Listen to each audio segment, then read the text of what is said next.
My fiancé's parents tried to hijack our wedding, so we eloped and sent them a link to the live stream after it was over. The first sign of the coming storm was the guest list, a document that had once been a joyful compilation of the people we loved most in the world. My fiancée, Sarah, had shown it to her mother over a casual brunch, expecting suggestions, not a hostile takeover. Her mother's pen, a sharp, expensive thing, had hovered over the page like a talon before striking, drawing lines through 20 names. My college friends, Sarah's art school buddies, people who had supported us for years. "These simply won't do," she'd said, her voice a study in chilly dismissal. "Your father has essential business associates who must be accommodated. These people will understand." Sarah's face had fallen, but her protest was met with an immovable wall of condescension. The message was clear. Our wedding was not ours. It was a transaction, a social climbing event, and our feelings were the least important variable in the equation. The assault on our vision continued with the venue. We had found a perfect, family-run vineyard nestled in the rolling hills, a place that felt intimate and authentic, exactly like us. We'd put a deposit down with hearts full of excitement. A week later, her parents summoned us to a dinner that felt more like a corporate board meeting. Over seared scallops, her father announced, without preamble, that he had taken the liberty of canceling the vineyard. It's charming in a rustic way. The word rustic sounded like filthy in his mouth. But it lacks the necessary prestige. I've secured the grand ballroom at the Rutherford Club. It's settled. Sarah had gasped, her eyes welling up. The Rutherford Club was a cold marble monument to old money and stuffy tradition, the absolute antithesis of everything we wanted. My argument that we'd already put money down was waved away. "Consider it a lesson in contract law," her father replied, sipping his wine. "I've handled it." The final unforgivable blow was the prenuptial agreement. They presented it to Sarah over a tense lunch, a thick stack of legalese that felt heavy with mistrust. It wasn't a standard document, it was a weapon. It stipulated that in the event of a divorce, I would walk away with nothing, not a share of any assets acquired during the marriage, no potential spousal support, nothing. It even had clauses about my personal debt and future earnings. "It's just business," her father said, his eyes cold. "Standard practice for someone from your background." The pause before background was a deliberate, calculated insult, a reminder that my middle-class upbringing was a liability to be managed, not a history to be respected. Sarah had thrown the document on the table, her hands shaking, and run from the restaurant. I found her crying in our car, the last vestiges of her hope for her parents' support utterly shattered. That night, in the quiet sanctuary of our small apartment, surrounded by the life we'd built together away from their influence, we finally spoke the truth we'd both been avoiding. We looked at each other, tears drying on our faces, and knew with absolute certainty that we could not go through with their circus. The wedding they had designed was a grotesque parody of a celebration, a stage for their own ambition, where we were merely puppets. "I can't marry you in that ballroom," Sarah whispered, her voice raw. "I won't." And in that moment of despair, a wild, rebellious idea was born. We wouldn't just cancel, we would reclaim our day. We would execute a mission. The plan was codenamed Operation Sunrise and was planned with the meticulous detail of a military campaign. We told her parents we were attending a final mandatory tasting at the Rutherford Club, a lie they readily swallowed, thrilled we were finally falling in line. That morning, instead of putting on uncomfortable formal wear, we threw 2 backpacks into the trunk of my old car. Waiting for us at the curb were our 2 witnesses, my best friend Mark and Sarah's younger sister Qley, the only member of her family who had always seen her parents for who they were. We drove to the airport not with anxiety, but with a giddy, terrified excitement, like fugitives escaping a gilded prison. The flight to Santorini was a journey into another world, a liminal space between the life of control we were leaving and the freedom we were racing toward. Qley, who was brilliantly organized, had handled everything. She had contacted a local officiant, found a florist for a simple bouquet, and booked a photographer, all through encrypted messages.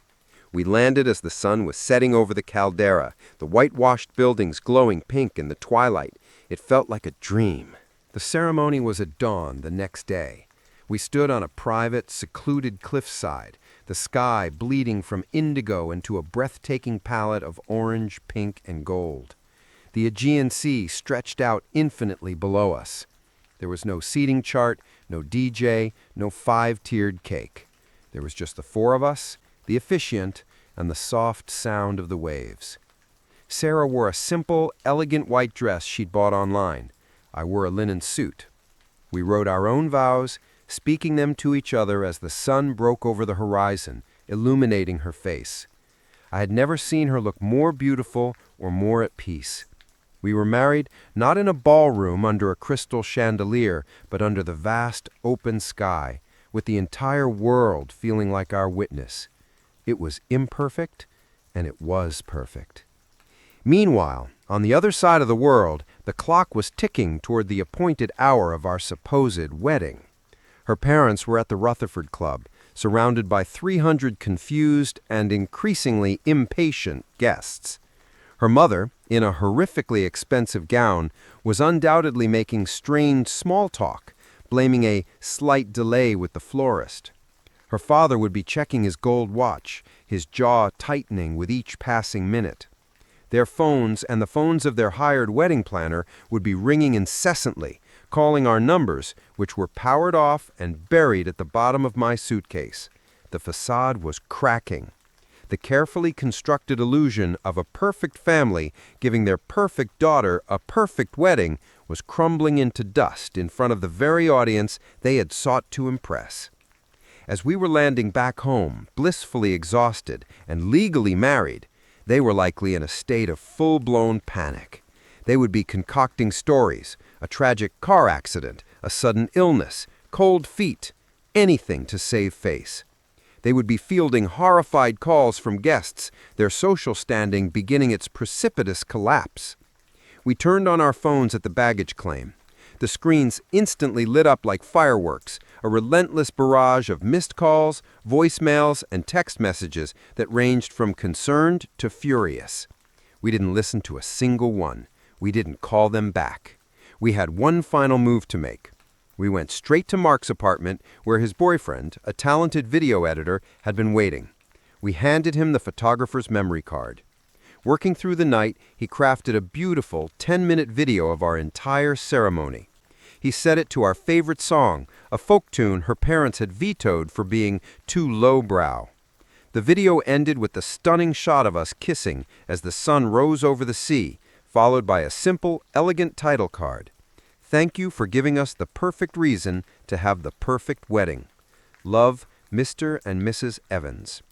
We uploaded it to a private streaming platform and generated a single secure link. The next morning, as her parents were likely still reeling, nursing their humiliation and their hangovers, we sent a single group text. It went to her parents, to every single person on our original guest list, and to every one of the business associates they had tried to force upon us. There was no message, just the link.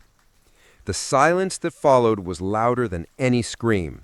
We could imagine the scene in their mansion, the shock, the sputtering rage, the dawning absolute horror as they realized they had been not only defied, but utterly outmaneuvered and publicly humiliated.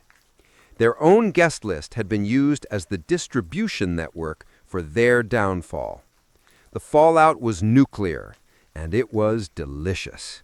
Her parents were exposed as the controlling tyrants they were, their pristine image shattered in front of the very society they coveted. But the most poetic twist, the one we could never have planned, came via email. Sarah's father's most coveted client, a self-made billionaire known for his disdain for pretension, had been on the recipient list. He replied all to the original text thread. His message was brief and glorious. This is the best wedding I've ever been invited to. Authentic, bold, and true. Massive congratulations. Let's discuss that merger on Monday. I want to work with people who have this kind of spine. In their desperate attempt to control us to secure his business, they had lost control of their daughter and inadvertently handed him the very reason to finally sign the deal, because he admired the very rebellion they had tried to crush. We spent what would have been our wedding week on a blissful, secluded honeymoon, watching the supportive and amazed messages from our real friends and family roll in. The silence from her parents was a symphony. We had taken their hijacking and turned it into a liberation. We had started our marriage not with a party for them, but with a powerful statement of us. And we had learned right from the start that the family you choose is always stronger than the one you're born into.